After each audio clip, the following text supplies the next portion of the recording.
자, 일론 머스크가 새로운 애플 AI는 소름 끼치는 스파이웨어다, 테슬라의 모든 직원은 애플 제품 사용 금지라는 아주 충격적인 발언을 해 논란이 되고 있습니다. 오늘은 어제 있었던 애플의 WWDC 총평과 새로운 애플 AI인 애플 인텔리전스, 그다음 오픈 AI와의 협업 등의 소식과 리뷰를 갖고 왔습니다. 어디서도 볼 수 없었던 깊이 있는 분석을 쉽고 빠르게 해드리겠습니다. 그럼 따라오시죠.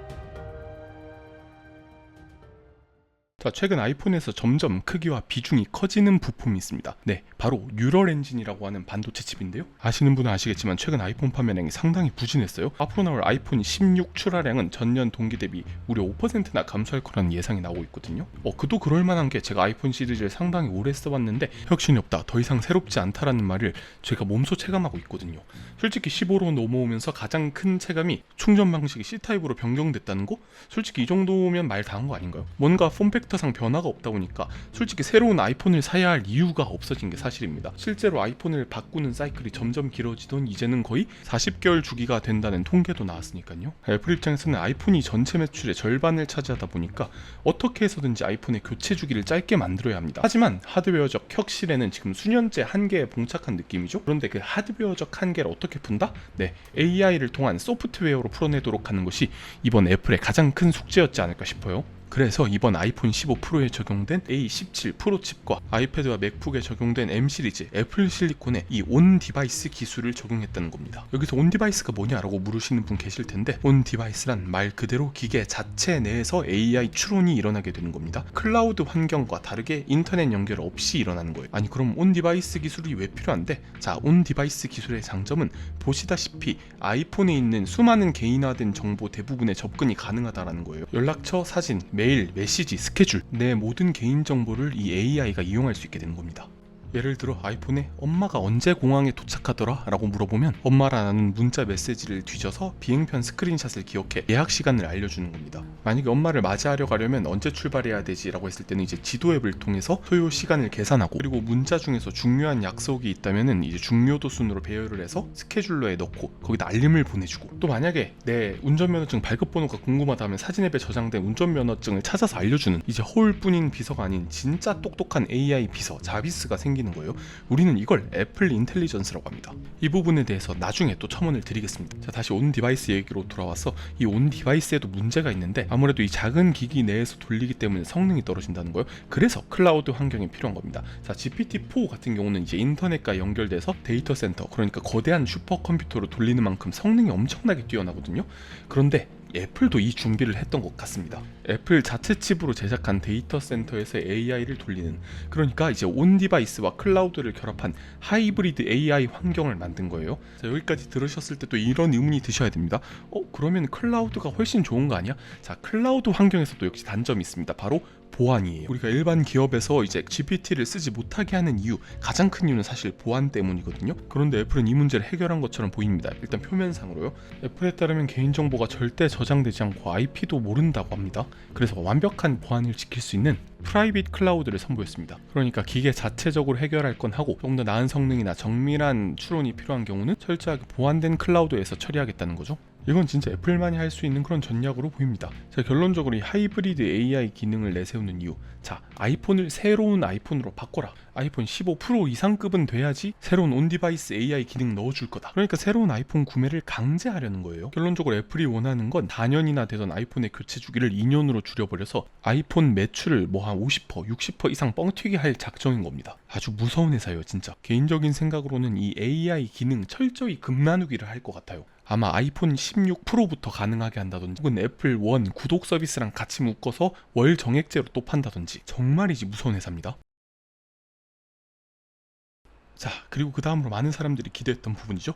오픈 AI의 GPT-4.5가 통합된 게 아니냐, 드디어 이런 보이스 기능들을 애플에서 해볼 수 있는 거 아니냐. 결론부터 말하자면 이 부분에서 상당히 실망을 했어요. 저는 이제 오픈 AI의 기술력을 애플에 녹여내서 사용자 경험으로 풀어낼 줄 알았습니다. 그런데 실제는 그냥 애플 따르고 오픈 AI 따로입니다. 여기서 어떻게 사용을 하고 있냐면, 시리한테 질문을 해서 만약에 모르는 게 있다 이러면은 이제 use chat GPT, 그제서야 GPT한테 도움을 구하는 거예요.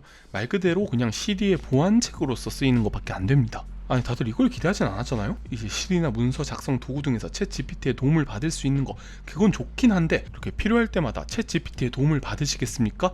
예, 확인. 이걸 꼭 눌러줘야 된다는 거예요. 아니 이럴 거면 앱스토어에 있는 챗 GPT 앱 쓰는 거랑 뭐가 다른가 싶어요. 자, 애플의 장점이 뭡니까? Seamless Experience. 그러니까 하나의 흠이 없이 매끈한 연속된 사용자 경험이 애플의 최대 장점이었잖아요. 그런데 지금 GPT는 아예 외부자로 남기고 싶은 것 같아요. 실제로 샘 알트만 오픈 AI CEO가 행사장에 왔었습니다. 그런데 뭐 발표를 한 적이 없습니다. 이건 애플에서 의도적으로 묻은 거다. 그러니까 오픈 AI로 이목을 제한하려는 의도가 보이는 거예요. 저는 솔직히 애플의 자존심 때문인가 생각도 드는데 애플이 아무리 폐쇄적이라고 해도 이렇게까지 따로 떨어뜨릴 줄 몰랐습니다. 좀 많이 아쉬운 부분이에요.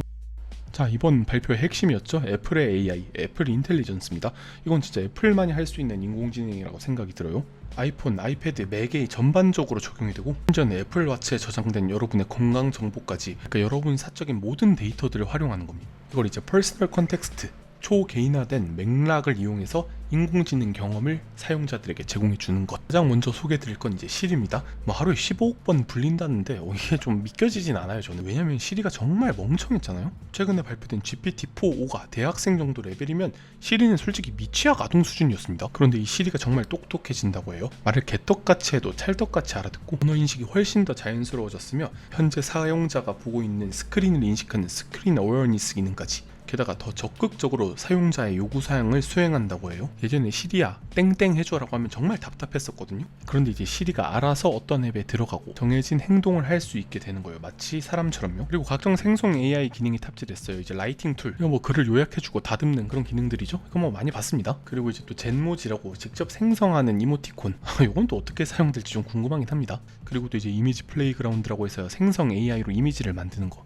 이제 뭐 이거 신기하시다는 분 별로 없을 거라 생각해요. 그리고 지금 시연하는 기능 같은 거 이제 갤럭시에서 나왔듯 사진에서 불필요한 객체를 없애주는 기능, 그리고 자연어로 사진 라이브러리를 검색하거나 슬라이드쇼를 제작하는 것도 가능합니다. 그런데 여러분, 이거 신기한가요?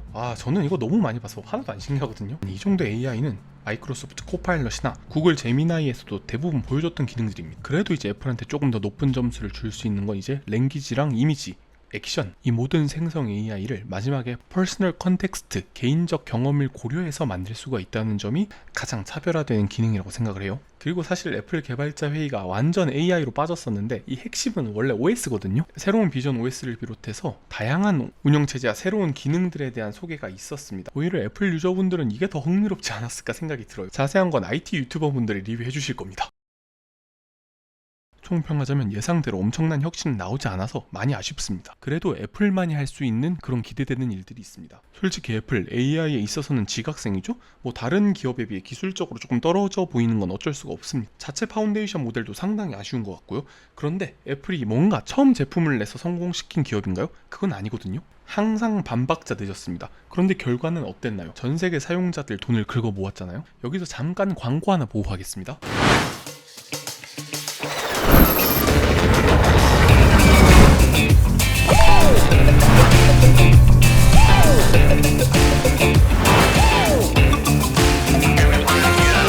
자, 15년 동안 애플이 욕을 그렇게 먹었어도 정말 잘 되고 있잖아요. 왜 그렇다고 생각하시나요? 저는 애플이 보여주는 사용자 경험은 진짜 넘사벽이라고 생각을 합니다. 관건은 실사용할 때 AI를 어떻게 자연스럽게 녹여냈느냐를 봐야 될 것 같습니다. 아직까지 솔직히 AI 기술 많이 아쉬운 건 사실이에요. 구글의 제미나이나 마이크로소프트의 코파일럿 같은 경우도 나쁘지 않은데 뭔가 어정쩡하거든요. 그런데 애플은 조금 다르지 않을까라는 기대감이 있는 거죠. 전 세계 20억대나 되는 활성화된 기기에서 이 데이터를 인공지능과 결합한 진짜 애플만이 가능한 애플 인텔리전스를 만들었다, 이렇게 평가하고 싶습니다. 근데 뭐 사실 가장 기대되는 건 역시 통화 녹음이죠. 많은 분들이 공감하실 거라고 생각해요.